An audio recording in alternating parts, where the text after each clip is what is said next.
De la inspiración a la acción en el Club Pro.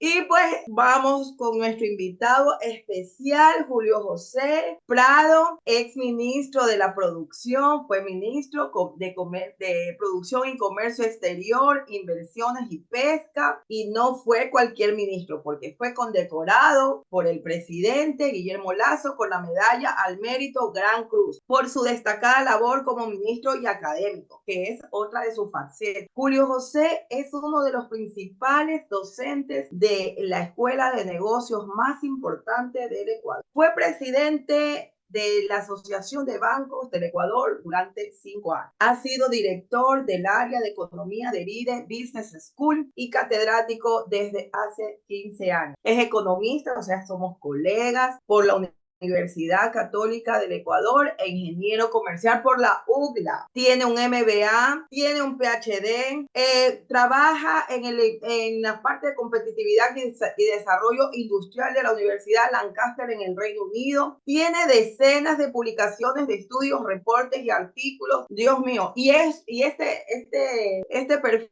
es un corto de nos podríamos quedar toda el Club Pro de las 8 hablando del perfil de nuestro gran invitado, pero uno de los puntos más importantes es que es miembro de la red global de microeconomía de la actividad que lidera el profesor Michael Porter en Harvard Business School. Bienvenido, Julio José, a nuestro Club Pro de las 8. Coméntanos cómo te sientes por haber recibido nuestra invitación. ¿Cómo estás, Julio? Gracias por esa amable introducción, Mónica. Qué gusto, Carlos. Qué interesante la conversación del inicio. Me encanta el formato.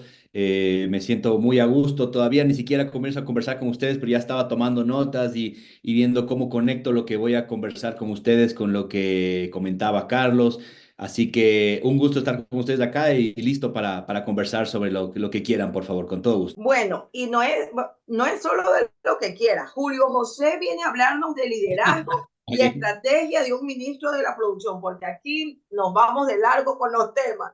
¿Cuáles son los? Vamos a empezar. Vas a hablar de liderazgo y estrategia. Tú has manejado temas de proyectos a nivel país. Vamos de más a menos, porque aquí tenemos gente de negocios, aquí tenemos gente consultora de empresas muy grandes, de negocios, pero tú has liderado proyectos a nivel país y sé que estás también en proyectos LATAM. Y luego vamos a llegar al tema de nuestros emprendedores que también están conectados. ¿Cómo pudiste liderar una parte de los proyectos a nivel país?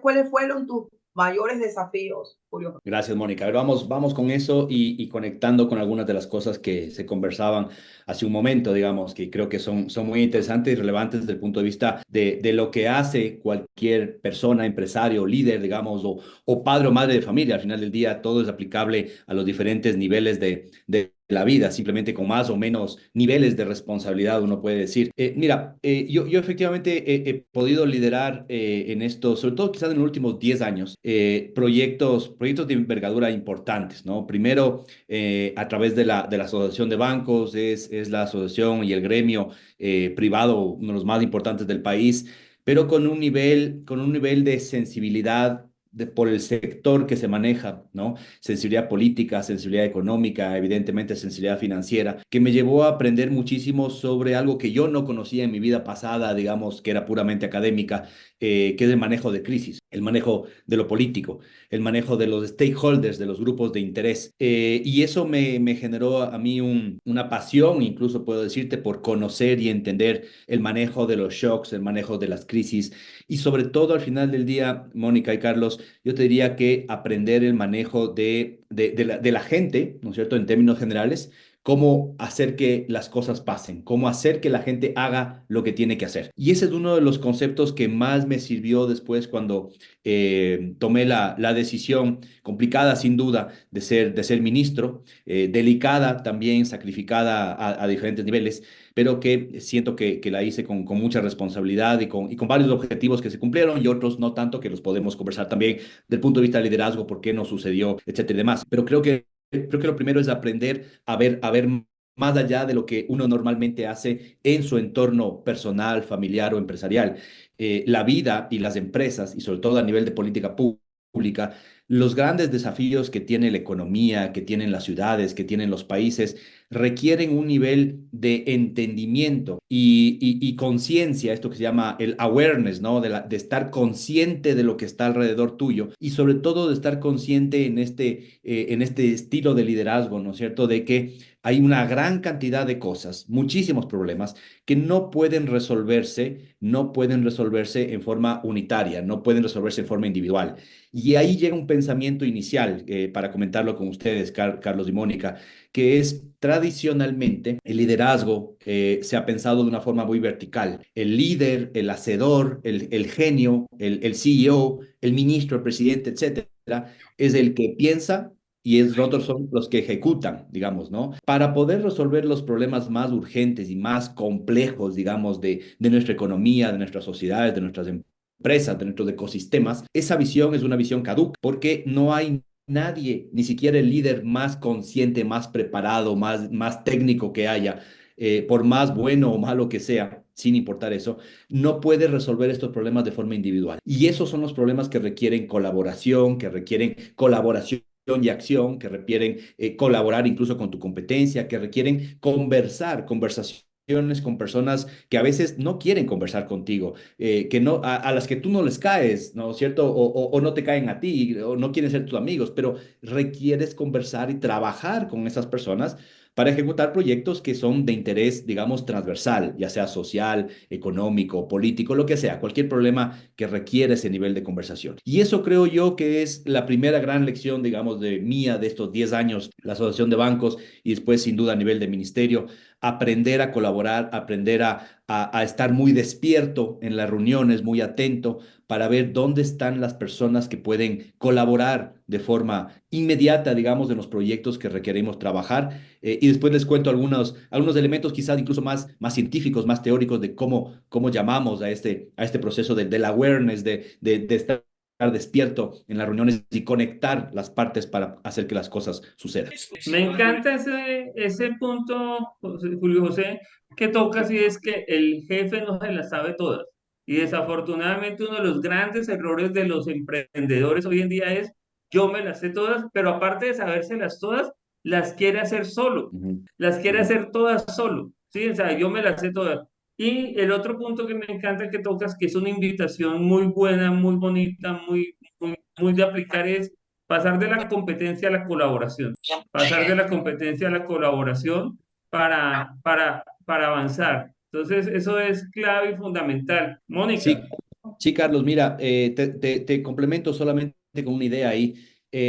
Yo soy profesor de competitividad, de desarrollo económico, de estrategias para el cambio, digamos, ¿no? A varios niveles, ¿no? A nivel desde los tienes por ahora. países hasta las ciudades y demás, y el tema. Y uno de las frases que he acuñado es que todo lo que se enseña a nivel de competitividad, innovación incluso a nivel de industria, etcétera y demás, es colaborar para competir, colaborar para que el pastel de una industria X, Y o Z, por ejemplo, sea más grande y competir para que ese pastel sea repartido de una forma más adecuada, más equitativa, más competitiva, más productiva. Pero si solo compites por un pastel pequeño, como son nuestros países, como son nuestras industrias, pues estás compitiendo por migajas. Y entonces, cuando colaboras y compites al mismo tiempo, haces el pastel más grande y haces que los beneficios, digamos, tengan lo que llamamos la capacidad de regarse, de hacer un spillover hacia el resto de industrias y el resto de actores de una sociedad o de una empresa o de cualquier problema que estés haciendo. Colaborar para competir es esencial. Mónica, Julio, ¿qué medidas consideraste más efectivas para poder atraer inversión a nuestro país? ¿Cómo tú consideras que un país se puede, o un país, o un negocio, porque la verdad es como tú dices, en mayor proporciones y luego va bajando según pero se parece. ¿Cómo hacernos más atractivos? Mira, Mónica, a ver, ese es uno de los temas, de los tantos temas que llevé a cargo yo en mi cartera. Tú lo mencionaste, negociación de acuerdos comerciales, política de productividad interna, manejo del tema de pesquero y camaronero. Uno de los temas de los que estaba encargado era el tema de posicionar el Ecuador a nivel internacional para atraer inversiones y efectivamente tratar de traer esas inversiones. Y yo he estudiado durante toda mi vida muchísimo procesos de atracción de inversiones en Chile, en Centroamérica, sobre todo en Costa Rica, en Irlanda, en los Tigres Asiáticos y demás. Entonces, traté conjuntamente con nuestro equipo y con el equipo de presidencia y demás, de aplicar una estrategia, yo le llamaría by the book, ¿no es cierto? Es decir, seguir todos los mejores principios de cómo se tiene que atraer inversiones, digamos, ¿no? Bajar aranceles para la producción, buscar acuerdos comerciales, hacer grandes ferias locales e internacionales. En medio del COVID, te acordarás, Mónica, que lanzamos una feria muy, muy grande, de la más grande que has hecho para atraer inversiones, que se llamó Ecuador Open for Business, unos lindos videos, unos lindos temas, viajé por todas partes del mundo tratando de incentivar eso. Y la realidad es que esa es una de las áreas que yo te diría que es de las más frustrantes en términos de los resultados de mi gestión. Y lo digo así sin ningún temor, porque yo sí esperaba que podamos ver algo más concreto en el corto plazo. Y ahí hay un tema también de aprendizaje. Todos estos procesos de generar competitividad, de ser más productivos, de mejorar la calidad, de atraer inversiones, son procesos de largo plazo. Y el gran aprendizaje de mi paso por el sector público, sin duda, es que esto otra vez, regresando a lo que decíamos, no depende de una persona, no depende de un presidente, no depende de un ministro, es una acción colectiva que tiene que darse desde muchos lugares y durante muchísimo tiempo. Es decir, el tiempo mínimo para poder atraer una empresa grande, relevante a un país es fácilmente de 5 o 6 años, y a veces puede tomar hasta 10 años el traer una empresa multinacional de talla grande. Entonces, en 10 años, en nuestros países han pasado a veces 2 presidentes y a veces 3 o 4. ¿No? Dependiendo del nivel de inestabilidad política que tengamos. Eso requiere un nivel de institucionalidad, es decir, más allá de los gobiernos de turno, más allá de los ministros de turno, del gremialista de turno, tiene que haber algo, instituciones público-privadas que puedan apuntalar ese proceso, digamos, ¿no? Y eso es lo que se hizo, digamos, tratar de crear las capacidades en ProEcuador, crear las capacidades en otras instituciones públicas y privadas, sin duda, para que este proceso de colaboración para atraer inversiones se dé. Pero sin duda que es un proceso de los más complejos que se pueden emprender, porque el Ecuador tiene un nivel de riesgo país altísimo, de riesgo político altísimo, de mala percepción hoy por hoy a nivel de inseguridad, pero tomando y llamando a la invitación también de Carlos, que está en Medellín, pues Colombia lo ha hecho, ¿no? Y países que han vivido en entornos muy complejos, similares incluso en algunos momentos de los del Ecuador o peores, han logrado recuperarse en base a esta experiencia colectiva justamente para atraer inversiones, para generar emprendimiento, para atraer innovación. Y la experiencia de Medellín es clarísima, ¿no? En ese sentido, que se ha convertido en un hub de atracción, de innovación, de emprendimiento, de innovaciones y de inversiones en base a todo esto que estamos hablando justamente de la colaboración. Me encanta escuchar todo esto, Julio José, y es llevar, como decía Mónica, llevemos todo esto de país a un emprendimiento, a una empresa.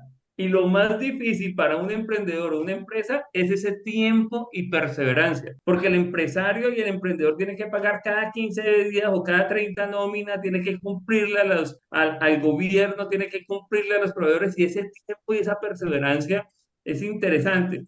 Y lo que decías, esa institucionalidad, tener esa visión a largo plazo, ¿sí? Y eso implica tener al equipo, al grupo humano, venga, vamos hacia el mismo lado, empujemos hacia el mismo lado, sostengamos, seamos perseverantes, no desmayemos, pero la necesidad del emprendedor hoy en día es esa continuidad, pero se da gracias a eso. Y me gusta eso que dijiste, es que viajaste por todo el mundo logrando y buscando mejorar la imagen y esta feria y todo. Y ese es el trabajo que la empresa no puede perder. Ese es el trabajo que si hay dos en una empresa, uno se queda haciendo lo que hay que hacer y el otro tiene que ir tocando puertas para hacer crecer esa empresa. O sea, ahí hay muchas cosas para tomar y aplicar al empresario y al emprendedor común de a pie, de esos que apenas están levantando. Me gusta mucho eso como lo narras para llevarlo. Sí.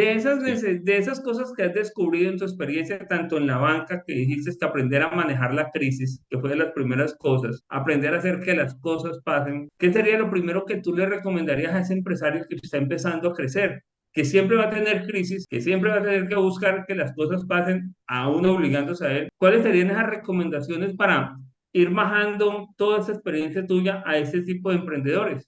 y empresarios. Sí, sí, sí, Carlos. A ver, mira, yo mientras tú ibas comentando en tu primera parte y ahora, yo fui haciendo algunas anotaciones aquí aterrizadas justamente a la persona, al líder, al emprendedor, para ver qué temas son los relevantes. Y yo, con respecto al tema de la mente distraída y justo lo que mencionas ahorita, el tiempo, todas las personas hoy por hoy tenemos que estar pensando en varias dimensiones, digamos, ¿no? Y sin duda dos clarísimas, que es el corto plazo y el largo plazo, ¿no? Si tú te enfocas solamente en el corto plazo, pierdes la visión de futuro, pierdes la visión de innovación, pierdes la visión de cambio y entonces te concentras en lo micro y quizás avanzas, pero con un techo muy cortito. Y si solo te enfocas en el largo plazo, en la innovación, en la competitividad, en lo que voy a hacer en el futuro, en el propósito, no eres ejecutivo y pierdes plata y quiebras, ¿no?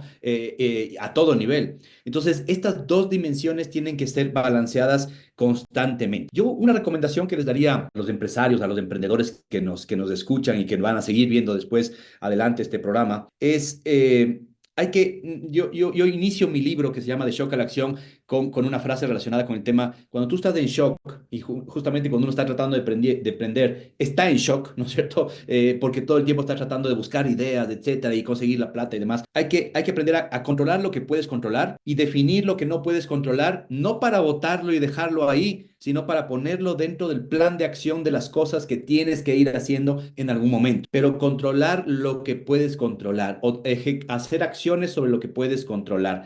Eso te permite comenzar a avanzar, porque si no, Carlos, lo que sucede es, seguramente ustedes lo habrán comentado en otros programas, una parálisis por análisis, ¿no? Analizo tanto las cosas y veo tanto lo que podría llegar a pasar, positivo y negativo, que nunca decido lanzarme, ¿no? Como emprendedor o como solucionador de políticas públicas, lo que sea, es eso que te lleva a una sobre diagnóstico, un sobreanálisis de las cosas y hay que ir avanzando muy rápido. Lo segundo, yo te diría, a veces hay que aprender, y atando con la primera parte del programa, a perder el tiempo en forma productiva, le llamo yo. Aprender a perder el tiempo en forma productiva. ¿Qué significa esto?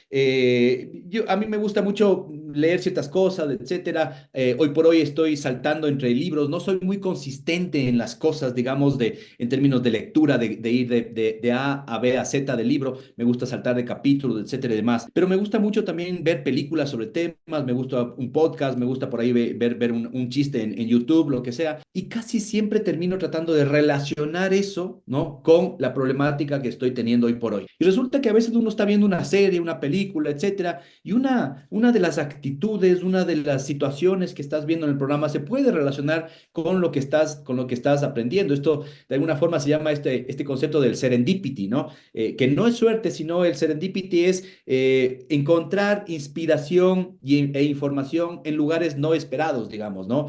Funciona con las personas, funciona con los proyectos del serendipity y demás. Entonces, aprender a utilizar los momentos, a veces que pueden ser de ocio, digamos, ¿no? De relajación, de expresión, también con un propósito que te permita pensar en el largo plazo, es algo que al menos a mí me ha funcionado también muy bien. Y lo que hay que tener cuidado, Carlos, es no llevar esto hacia el extremo, digamos, ¿no? Porque uno, por ejemplo, cuando uno está en una fiesta de niños, de tus hijos y demás, no hay nada más absurdo a veces o más cansón que vengan los padres de familia a tratar de vender cosas, ¿no? O a tratar de hacer negocios en la fiesta de los niños. Cuando estás en eso, dedícate a eso, relájate, pero hay momentos cuando uno va en el auto, cuando uno va leyendo una cosa, etcétera, que pueda aprender a perder el tiempo en forma productiva, le llamo yo. Me encanta. Mónica, Pero no manejando.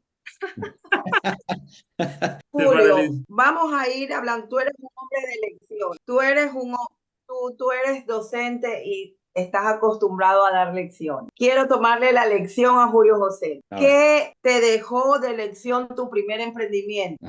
Sí, justo, gracias Mónica. Justo ahora en LinkedIn he publicado una historia cortita en mi página ahí de perfil de LinkedIn sobre el primer emprendimiento que tuve, que fue a los 20 años, cuando estaba en la universidad. Yo tengo ya 45, fue hace 25 años, increíblemente. Ahí está mi perfil, Mónica.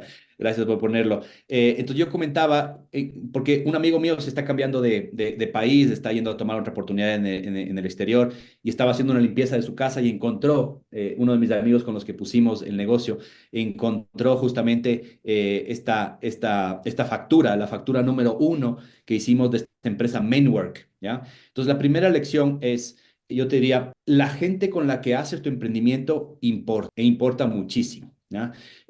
Importa más que la idea.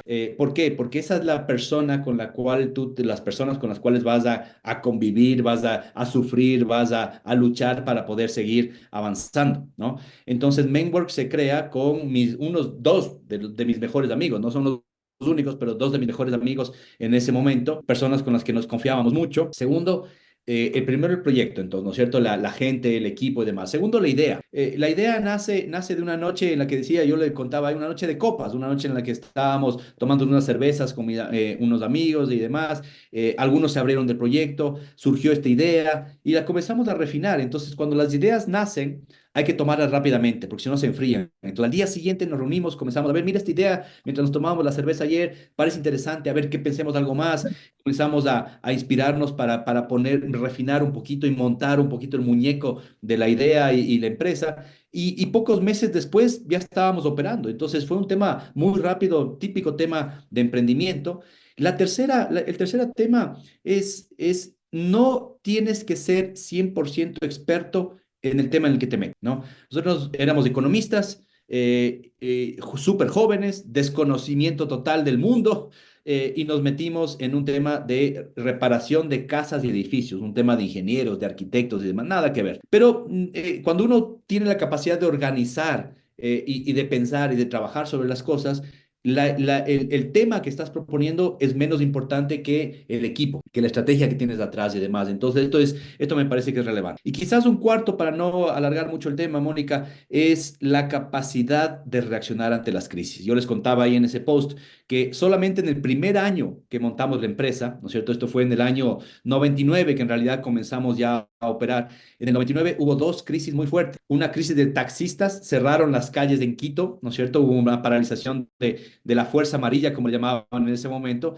Se cerraron las calles de Quito y nosotros teníamos que atender clientes. Fuimos en bicicleta con mis amigos, ¿no es cierto? Y atendimos a nuestros clientes y no perdimos y nos dio credibilidad para poder seguir adelante. Y la segunda, la peor crisis de la historia del Ecuador, la crisis financiera del año 99, a menos de un año después de haber abierto el emprendimiento. Esa fue muy dura, no había liquidez, no había bancos, etcétera, la gente dejó de comprar, pero no fue eso lo que los quebró. Al final del día, lo que fue una decisión de cerrar la empresa porque ya habíamos aprendido las lecciones que queríamos del emprendimiento, ya habíamos hecho algo de plata para poder tener algo de tranquilidad y después emprender nuestros siguientes trabajos del futuro. Entonces yo te diría que esos son algunas de las lecciones breves de este tema. Ahí yo te diría la última, tratar bien a la gente. Nosotros tratábamos con albañiles, con obreros, con plomeros, etcétera, gente a la cual normalmente se le paga muy mal, le tratas muy mal, tiene un nivel de educación generalmente muy básico y están acostumbrados a que se les trate mal. Nosotros les comenzamos a pagar bien, a tratarles bien, evidentemente a afiliarles, a que sean formales, etcétera. Eso termina haciendo que esas personas, incluso que a veces no tienen, digamos, uno puede decir, el nivel académico o el nivel de formación, que los dueños de la empresa terminen siendo muy apreciados, y terminen siendo muy agradecidos, y eso se nota después en el servicio que se da. Entonces, para unirte con un socio, tienes que tener tus mismos valores o propósitos de vida. Yo lo veo así, Absolutamente. o sea, se metieron en algo que no sabían, pero el valor, el propósito, o sea, lo compartían y bueno, aparte de ser economistas, pero compartían el mismo espíritu emprendedor.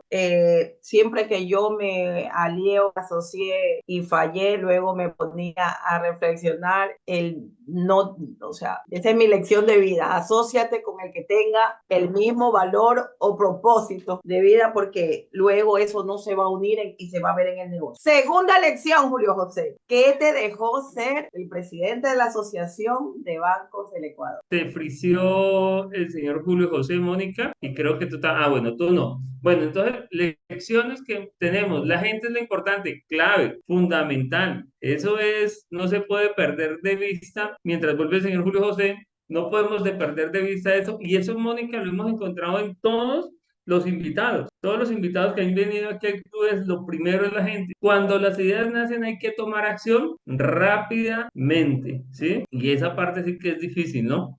Ese miedo a emprender, ese miedo a avanzar, ese miedo a saber, y si me equivoco, y si no te equivocas, es la pregunta que hay que hacerse, ¿sí? Entonces, clave. Sí, y en la parte de que hay que tratar bien a la gente, no sea de diferentes niveles. Mira que Julio José, bueno, se codió con los más importantes empresarios del país y de afuera también, pero cuando recuerdas tu primer emprendimiento, tratar bien a la gente desde el comienzo, o sea, es algo que, y eso que eran obreros o que eran constructores, pero eso se trasladó a eso, o sea, yo digo, si pudiste haber tratado bien a gente de todos niveles de educación académico, pues te va a ir bien cuando trates a los mayores también. Totalmente, o sea, yo aquí sobre ese tema que me encanta el último punto, que es tratar bien a la gente, yo siempre a son de humor en Colombia digo que tengo un filósofo que no es filósofo, pero fue un músico de música popular aquí en Colombia, Lisandro Mesa, él dice, al final de la vida las calaveras todas blancas son, ¿sí? Y aquí es darle respeto a la persona, al ser, ¿sí? Es darle el respeto al ser y esa parte me encanta, ese darle el respeto a la persona que se merece por persona. Los títulos ya son otra cosa. Ya volvió el señor Julio José. Te tenías una pregunta, Mónica. ¿Cuáles fueron las Julio lecciones que le José, dejó? ser presidente de la Asociación de Bancos por varios periodos, ¿cuál fue tu mayor lección aquí? Sí, sí, Mónica Carlos. Mira, primero, fíjate cómo pasa en el Ecuador. Se fue la luz en la zona donde yo estoy y he tenido que conectarme rápidamente a través del celular y demás. Esos son los típicos temas que nos pasa a todos y es parte de por qué es tan difícil hacer negocios, de atraer inversiones, etcétera. De pronto se fue la luz, así. La crisis, los Sí, imprevistos. Pero así que estamos si los está un poco resilientes. intermitente, aquí estamos. Si está un poco intermitente, discúlpenme, eso voy a tratar de seguir avanzando porque tuve que conectarme con el teléfono celular. A ver, lecciones de la Asociación de Bancos. Yo te diría, primero, ahí sí, de punto de vista personal, digamos, y incluso profesional, aprender a manejar muchos niveles de estrés, ¿no? Muchos niveles de estrés y de tensión constante. Básicamente, el sector bancario en el Ecuador y en el mundo seguramente siempre está bajo crisis, siempre está bajo ataque, siempre hay problemas alrededor de todo esto. Y cuando uno es un vocero de un sector como este, tiene que salir a dar la cara en cualquier momento, ¿no? Entonces, ese es un tema que lo aprendí a manejar yo a la fuerza, digamos, ¿no? El estrés, la crisis y demás, muy complicado. Lo segundo es que, mira, una de las cosas más interesantes, Mónica y Carlos, que logramos hacer con mi equipo en la Asociación de Bancos, es que logramos meter temas que no se hablaban en los bancos hace 7 años, cuando yo estuve, 8 años cuando yo estuve en la Asociación de Bancos. El tema de inclusión financiera específicamente, ¿no es cierto? Creamos proyectos específicos colaborativos entre todos los bancos para crear los temas de inclusión financiera y trabajarlos a nivel de la asociación. Proyectos de innovación financiera, fuimos los primeros que creamos competencias fintech, incluso las fintech son competencia de los bancos, ¿no?